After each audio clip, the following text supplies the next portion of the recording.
Hello and welcome to Virtually Everything Story. I'm Leigh Clarke and I am here with Michael Hauge and Will Smith. Guys, gentlemen, welcome. Hey. Yeah. Hey. Booyah. Booyah. Wow. Okay, so that lifted the energy a little bit. So, I know that Will, you know Michael very well. So, Michael, do you want to just kind of introduce how this has come about and introduce me to Will? Yeah, absolutely. Laura's been developing this special conference, Virtually Everything Story, for some time. And at one point she said, you know what would be great is if we could get Will Smith to come on and talk a bit. And here's the thing. I figured out it's been 10 years since I first started working with you, Will, when you first called about I Am Legend. Yeah. And in all that time, it's just been astonishing to me what an amazing story sense you have. Oh, thank you. So I thought it would be great to just talk to you about story, not career, not acting, and so on, because I have wanted to hear what you said about that. And I remember a few years ago when we were working on Karate Kid, we did this little retreat where we went away for like 3 days. And the day we arrived, you asked the group of us, the writer, the director, the producer, you, what's this story about? Right. And we spent the entire day talking about that until we were satisfied that we'd arrived at that. And I thought, this is astonishing. So I just wanted the chance for us to ask you some questions about story. Let's just start with kind of the obvious with the script. What to you makes a great script great and a terrible story terrible? Right. So I think for me, as an actor and producer, it's pretty similar to what attracts me to something. You want me to get that, Michael, or you got it? I'll take it. Oh, I dare you. I dare you. And the other person would say, no way. Yeah, somebody bigger on the line. Oh, is that Hanks? It's Hanks. No, for me, it all starts with at my company what we refer to as the universally relatable emotion, right? So we try to start with an emotion, right, that is the central, most relatable aspect of it, and that has multiple uses. It sort of becomes the North Star for everybody involved. It goes all the way through the acting and wardrobe and marketing and what the poster will be. If you can come to the universally relatable emotion that's at the center. So for something like I Am Legend, the tagline was "The last man on earth is not alone." Right? So you're already, it has so many aspects. It's like every 8-year-old can relate to what it would be like to be the last person on earth. It sparks an emotion at the center of the idea. And that's sort of the first thing that we're always looking for, something that has a visceral, emotional reaction in the tiniest part of the seed. And then beyond that point, I guess it's not really in order, but if there were a second thing, it's the 4 questions I always ask myself with the main character. What does he want? Why does he want it? What's going to happen if he doesn't get it? What are the obstacles keeping him from getting it? And that essentially becomes, if you have 4 really good answers to those questions, a story can be crafted around the simplest of things. You know, in a movie like Pursuit of Happyness, what does he want? You know, he wants to be a stockbroker. Well, why does he want it? Well, because he's living on the street with his son. And what's going to happen if he doesn't get it? That's scary and unthinkable, what might happen to him in that circumstance. And then what are the obstacles? The obstacles are, well, he has a son that he has to take care of. He doesn't have any money. He's trying to study while he's living in a shelter. So the framing around those four questions has been very helpful to me. When I've gone against those in my career, bad. It has not gone well. And when those four questions are answered with really good answers, you always have something that at a minimum is watchable. Okay, and when it comes to the obstacles the character faces, you probably could expect me to ask this because of our work, but I'm interested, how much do you dig deep into that character to find those inner things, and where do you look for that, or how do you develop that? When it is spectacular and when it comes together beautifully, the external obstacles are the things that cause the most internal difficulty. Right? So when you can get something that becomes an obstacle so for example, with I Am Legend. So you have a scientist who is trying to discover the cure for this disease and has dedicated his life to discovering the cure for this disease. On his watch, the world deteriorated. Then the only creature he loves, his dog, becomes infected with the disease that he's been trying to cure. And the only thing that he can think to do is inject the dog with the latest formula, and he sits and watches, and it doesn't work. And he's left with the only option, which is to euthanize his, I was going to say choke to death. Yeah, you did not euthanize the dog. Do you know, right. Bill, I still haven't forgiven you for that. Oh, no. Okay. It broke my heart, and I didn't watch the rest. And here's the thing. I probably shouldn't admit this because it was a huge success. I don't know if you remember, I told you can't kill the dog, Will. Right, absolutely. And you did not listen to me. It was one of the smartest decisions you made. Because it was a big moment. In fact, I think you confessed that was the moment you were looking forward to portraying more than about any other, because the emotion was so horrifically deep. And because everything collided in that moment. What did he want? Why did he want it? What's going to happen if he doesn't get it? What are the obstacles that are keeping him from getting it? Everything collided in that one moment. And I remember I was watching in Philadelphia, and it was a predominantly African American audience.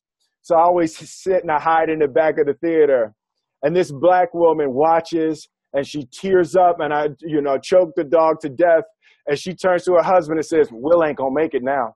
He won't make it." But that emotion to connect to the idea that she could feel that so many things had collapsed for this character, there's no way that he could survive. He can't psychologically overcome what has happened. And then from that point, you saw the ultimate, the situation. But for me, like, that is ecstasy for me, to find the collision of all of those things in a single moment, in a single choice, in a single decision, where it all comes together. And once I answer those four questions for myself, I'm looking for the obstacle and it's a thing you never know when you'll find it. For The Pursuit of Happyness, it was the scene in the bathroom where everything collides in one moment, in one scene, and this guy is deteriorated to the point where he's sleeping in a subway bathroom with his son. And there was in the beginning of Pursuit of Happyness, there's a voiceover where he says, I met my father for the first time at 18 years old. And I promised myself when I had kids, my kids were going to know who their father was. So the movie opens with that, and then you take that guy and put him in a subway bathroom with his son, you know, so that it's an external issue, but it becomes deeply internal for this character specifically. Now, I need to ask about Suicide Squad that's coming up, because I'm curious. Listen, Margot Robbie has a boyfriend, all right? She already has a boyfriend. And Yeah. I mean, I can introduce you, but it's like she's taken. Yeah. And out of my league by a mile. I was going to go more with the story aspect, because it's one of many bigger fantasy, superhero, whatever movies. Right. Are you able to use this same drilling and 4 questions with that? And how did that work out with Suicide Squad? So in Suicide Squad, and I have specifically confined myself to being able to answer these questions. It's a really powerful end to character and story for me. It's those 4 questions collide in a way that balance character and story for me. So with Suicide Squad, one of the opening scenes. Oh, spoiler alert! We don't mind if you don't. I don't. So in Suicide Squad, my character is Deadshot. Deadshot is an assassin who has a 9-year-old daughter.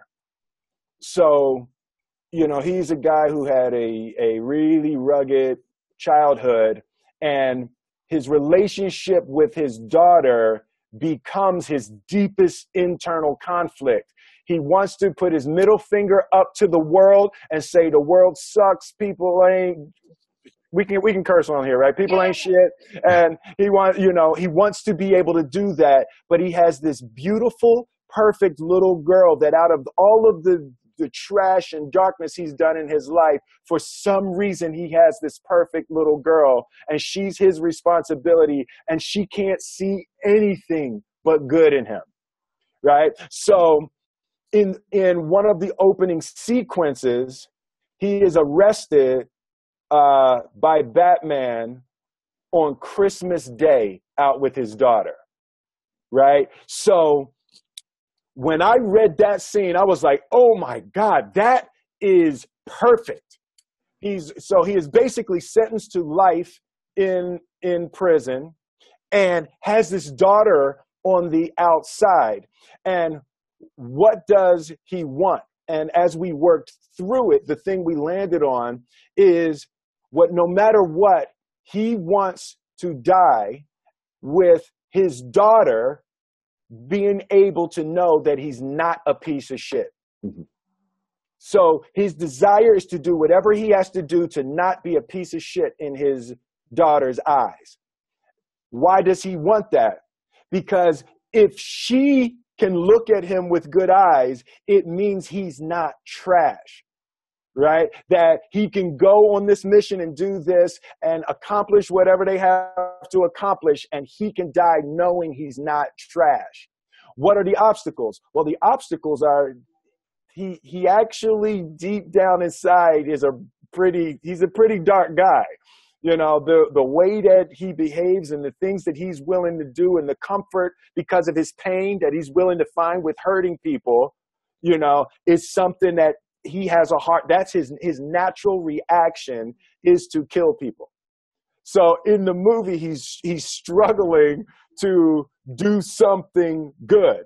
And what's really great with Suicide Squad and with this character particular for me, and you generally don't get it in these big movies, most of his obstacles are internal. Most of the scenes and most of the things that he's struggling with are the pain and the difficult childhood that he had. And he's in moments, and David Ayer does a brilliant job of, and again, in a way you don't generally see in these big movies, where he lets the internal obstacles live in the moments and in the decisions of these characters. Fantastic. Great. Really cool. That's great. Okay. So Laura, let me pass it to you because you want to ask something about some bigger issues, I think. Absolutely, absolutely. So, like, on the assumption, well, I mean, let's explore assumption. Like, what effect do you think that Hollywood movies have on things like world consciousness or just the psyche of the civilizations that it hit? Well, I think movies in general, and storytelling in general is the central human communication for millennia, right? So cavemen sat around and the campfire and told stories. So the structure of a story to illustrate the do's and don'ts of human existence, I think is it's basic to human interaction. Let me tell you a story. Is everyone leans into that, and it wakes up that part of you that wants to know how you can live better, how you can improve your life. So there's a connection between storytelling and the innate desire to improve your life. So I think that at its best, Hollywood films tend to slant towards what they would say the Hollywood ending or the happy ending. They tend to slant toward the positive view of human possibilities. So I think that there's a huge responsibility. And going back to one of Michael's first questions, what is this story about? Right. So when I asked the first question with everything, what is this story about? The answer has to be the thing that is the human service. What part of this that we're doing is the human service that is our beliefs, and we can disagree and we can debate and we can argue, and the movie can do that, but we can't even get started until we have something that we want to say, until we have an opinion. And Suicide Squad, for example, the question it poses is, can bad people do good things? Right? Is there a point where you've done so many bad things that nothing you do can be redemptive? And that's a really profound, beautiful question that I love, is the central question of a big, summer Hollywood blockbuster. So all of that to say, it comes back to the central idea of what is the movie about, and it lands on what my personal mission statement is, which is to improve lives. So what is this movie about? The answer has to be something that improves lives. That's so cool. So how does that translate into like a specific message that you can put through a story? So I guess in terms of, let's take something like concussion. Right. So I was just with Dr. Omalu today. So at the center of concussion and Dr. Omalu's story in real life, at the center of it is tell the truth, right? So that is his entire point. It's like, whatever, I don't care how big your corporation is or how difficult it will be to digest and change and all of that, that he has a central belief that the truth shall set you free. So as a central concept of what is this movie about, this movie is about the pain and the triumph of telling the truth and the value of telling the truth to improving lives. Amazing. And what about like story world? Like rather than focusing on the character, right? Looking at the story world as a way of showing how we could live together collectively, without the anger, or transcending the anger and the problems and, the human condition almost. Right. I think that just in terms of the human condition, that's a story when it's going really well is taking on an angle. This just takes on an angle of the human condition. I watched Paradise Now a couple days ago. I had never seen that. I watched that, and there's when you can be transported into a world and see someone else's point of view.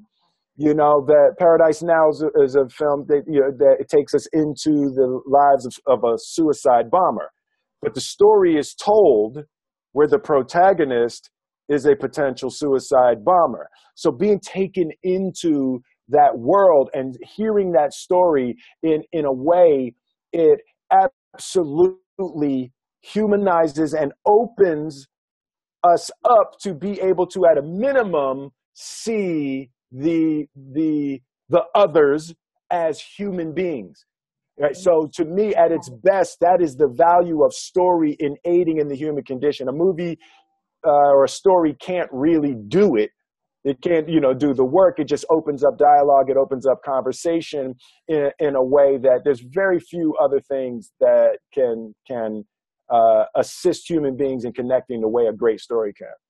Okay, so kind of like opening up empathy for another version of Absolutely. truth. Right. Absolutely. Okay, I love that. I love that. So where do you see story going over the next, like, maybe like 5 to 10 years? I think I think story itself is going to be exactly how it was 10,000 years ago. What about the stories you're creating then? Yeah, story. It's the telling of stories is what's going to be vastly and drastically different. How we tell them, how we consume them is changing, but the beginning, middle, and end of a human experience that communicates simple human truth is going to be exactly how it was. You might get the beginning on your iPhone, you'll get the middle on Netflix, and you'll get the ending at a meetup at a pop-up store. You know what I mean? You know, so how it's told and how people connect story, I think, in the same way that technology essentially swallowed music. You know, there was a time when your music was consumed completely separate from technology. Now there's no piece of your musical interaction and your interaction with musical artists that does not come through technology. The same thing is happening with medicine. There will be a time now the technology is eating medicine. So technology essentially, I think, is going to consume story also, and it just opens up vast new ways of the telling and the consumption of stories. I think that the 4D concept of being able to expand the story with another dimension, I think, is going to be interesting in virtual reality and in 360-degree and the actual physical experience of the story. I think that the telling will adjust in that way, and it'll become more and more immersive. I was in a movie theater in Dubai where they were testing ideas where the seats moved, and if the person went into a cold room, the temperature changed in the room and things, you know, and you'd be cold like the character was cold and all, you know. So to be able to tell the story multi-dimensionally in that way, I think, is definitely where we're going in the future. Michael. Yeah. I think that one of the main things I'm getting from what you're saying, and you didn't quite use this word, but in terms of both... I'll use it next time. I'll use it next time now. Okay, you are. Are you taking notes? Yeah, right.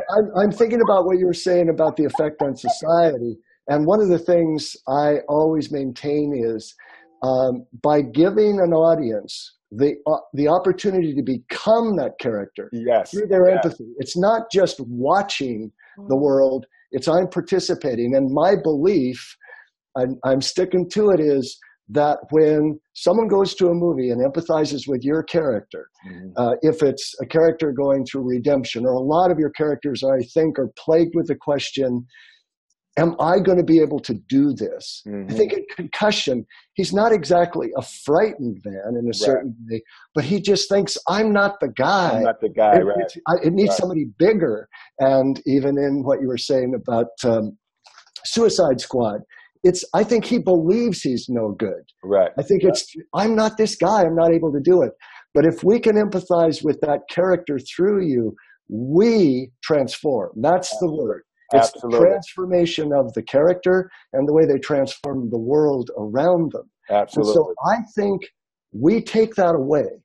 I think in a little way, if your character is courageous in some way and is able to change, we actually have the emotional experience of changing and can take that into our lives. Absolutely. That's a fabulous, magical benefit. Absolutely. Not exactly a question. No, but I think, a comment. I think that's for me, in the past few years, that has become the goal.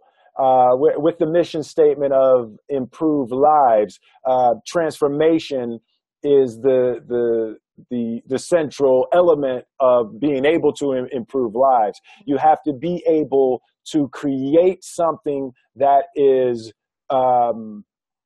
so visceral and emotionally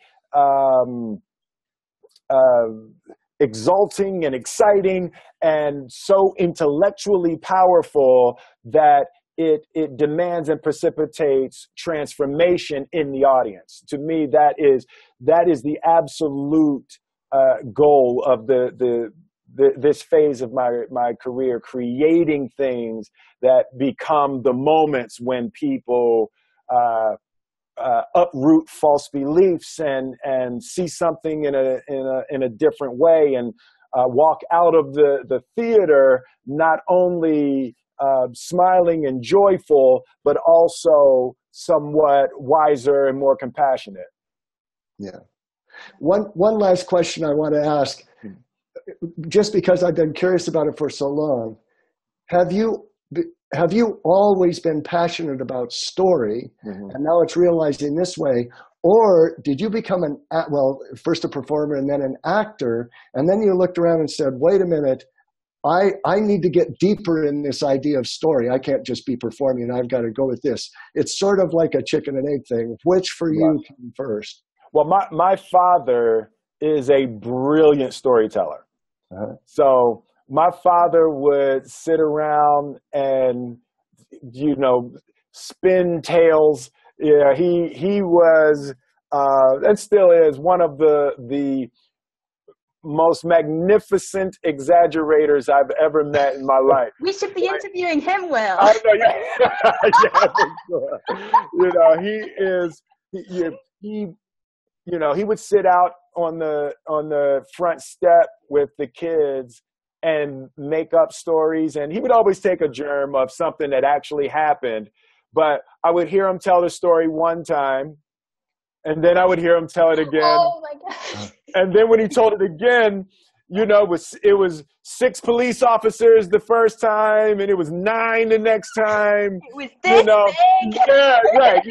So I grew up listening to my father tell stories and people cracking up. I remember when I was growing up, my bedroom was above the family dining room. So there was, I guess I might have been 9, and we had a problem with the tub. And the tub, one of the pipes burst, and it made a hole in the ceiling. So, he couldn't afford to fix it for about 9 months. So for 9 months, I could open the door and I could look down from my bedroom into the dining room.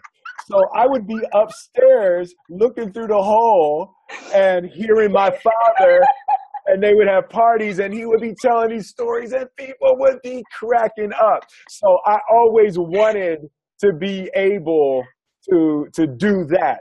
So that's where my love of the actual sitting in front of people telling stories. And I remember very young understanding the power of the punchline, right? So that, you know, I couldn't have been much past 10 or 11 years old when I understood that the entire story is working toward a single moment. And everything is about a single moment. And so I learned the value of the endings of things. And that's something that Michael and I have worked very hard in the movies. You have to reverse engineer from the punchline. It's insane to work on a joke and you don't know what the punchline is. It's like you have to know what the joke is. You have to know what it's about in order to be able to craft it. Now, for fun, you can sit down and try to come up with things, but the actually writing of a screenplay or the actually trying to create a character, if you don't know the punchline and it's not a good punchline, it really becomes a terrible waste of time. So I think that was my first thing. And then I just started crafting. And if you listen to my early records, my early music was all stories. My first record was called Girls Ain't Nothing But Trouble. And then we won the fair. Yeah, I was young. Good punchline, though. Good punchline. Yeah. And then we won the first Grammy ever given to a rap artist. And the record was called Parents Just Don't Understand. So I very, very early, the delivery of myself as an entertainer has always been centered around stories that had clean central ideas and punchlines. That is so cool. Now you brought up the rapping, so I'm going to have to bring up Fresh Prince. Yeah. Fresh Prince of Bel-Air. Right, but so even with Fresh Prince of Bel-Air, it was so beautiful in the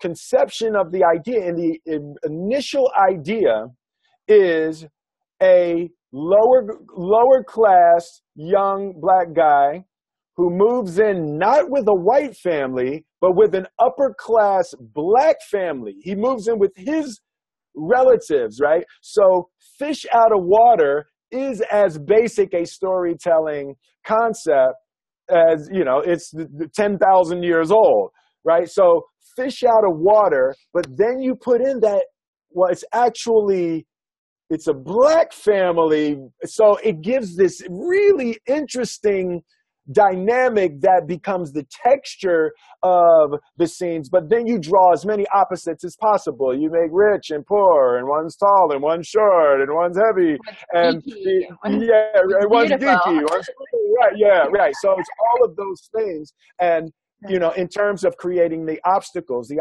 are just the opposites. You create as many conflicts and as many opposites, and one's a Republican and one's a Democrat. And you continue to set up as broad the amount of contradictions and conflicts as possible, and then you create from there. That's awesome.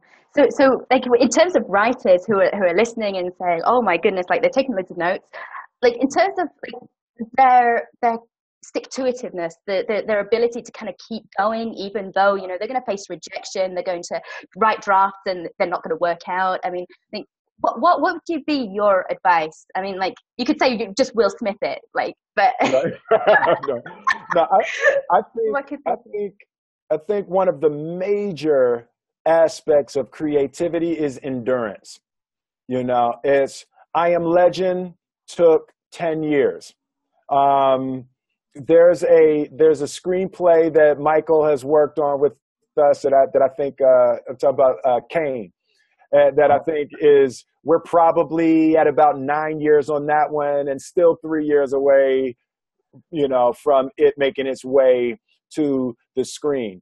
And endurance is a big part of it. And I think, we have our babies and we have this one thing that we're working on, but we're dedicating ourselves to that for, 3, 4, 5, 6 years. So for me, what's always been helpful is you have your one thing you're working on, but take a job on something, work on somebody else's thing, go do a couple of weeks on the stage, go, you keep things that keep you inspired, and you have to keep yourself inspired at all costs. And putting something down is a valuable part of the creative process, right? If you're beating your head, put it down. Just put it down, get away, do something else, go read something, go see a play, you have to find inspiration to keep you going. But I think that you have to accept that walking away from it for a brief period is a part of the creative process. You're allowed to put it down. You just have to come back. Have to come back. I think I just got a chat, actually. We've taken more of your time than we said we would, so I think we have to wind this up.